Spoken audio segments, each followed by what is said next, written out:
Jai Hind dosto. So if you are NRI living in Canada, USA, UK, Australia, New Zealand or somewhere else and want to invest in Indian stock market, then here are the three simplest steps to follow from which you can start your investing journey. So the step number 1 is to open NRE or NRO account by contacting an RBI approved Indian bank. The NRE stands for non-resident external account and NRO stands for non-resident ordinary account. So in these NRO or NRE accounts, you can send your foreign currency investments which will be converted in Indian rupees for your investments. So now the most confusing question arises that which account to open, NRE or NRO? Now it depends on individual situations. However, to simply explain, if you have any income generating from within India such as rents, dividends, pension or business income, then you must have to opt for NRO account. And if you don't have any sort of Indian income, then you can choose either NRE or NRO. So there are quite a few differences between NRE and NRO. Some of them which I want to mention here is that NRE account is repatriable, means you can transfer your money from your Indian investment account to your home country where you are living without any restrictions, whereas in NRO account you have the cap of $1 million per year to transfer back to your current country of living, say Canada or US. Another point to consider is that in NRE account, interest earned is non-taxable, whereas in NRO account, the interest earned is taxable.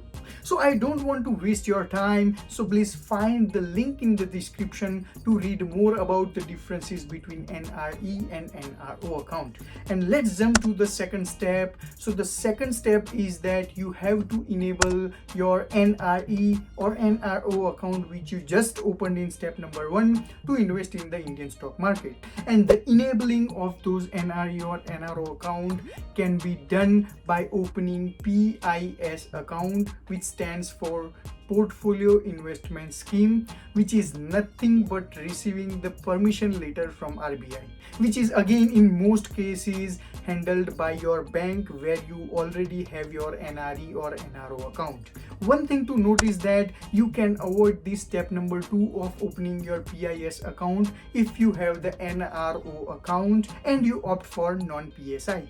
So up until this point, you already have your NRE or NRO account opened and you also have the PIS account opened if needed. So let's jump to the step number 3. So this NRO or NRE account and PIS account will allow you to open your Demate or trading account with a broker from which you can actually buy and sell the Indian stocks. And to open your Demate account, you will have to provide all the necessary documents to complete your KYC along with the PIS letter, because your PIS account will be linked with the Demate account and trading account from which the RBI will be able to track your investments. So I'll quickly list some of the documents which you might be needed to open your Demate account. So the first thing is copy of your PAN card along with the PIN letter and the FEMA declaration. You'll have to submit either copies of your Indian passport, foreign passport, PIO card, OCI card, etc. And these photocopies can be notarized by the embassy officials. You will also have to submit an overseas address proof as well as a cancelled bank check of the overseas bank account for the bank records. So finally, after having the Demate account open, you can transfer the funds from your NRO or NRE account to the broker for investing. So now you are all set to invest in Indian stock market and start your investing journey. But if you don't want to follow these procedure to open NRE or NRO account and getting the PIS letter from RBI, and you still want to invest in Indian stock market in the simplest way possible, then please check out my previous video on how to invest in Indian stock market. You can find the link in the description as well. But if you want to choose the route which I just explained in this video, then there are few things which you have to be aware of before starting investing. So the first thing is that intraday trading is not allowed through your NRE or NRO account.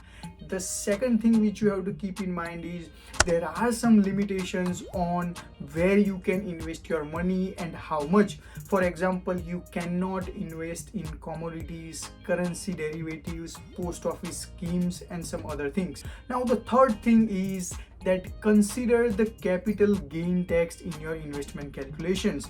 So if you held the securities for less than 1 year, then the short-term capital gain tax of 15% is applicable, and if you held the securities for more than a year, then the long-term capital gain tax of 10% is applicable after 1 lakh of capital gain. So please consider that in your calculations while making the investment in India.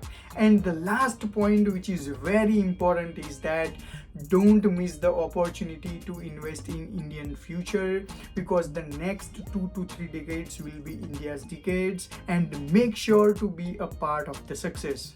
Jai Hind.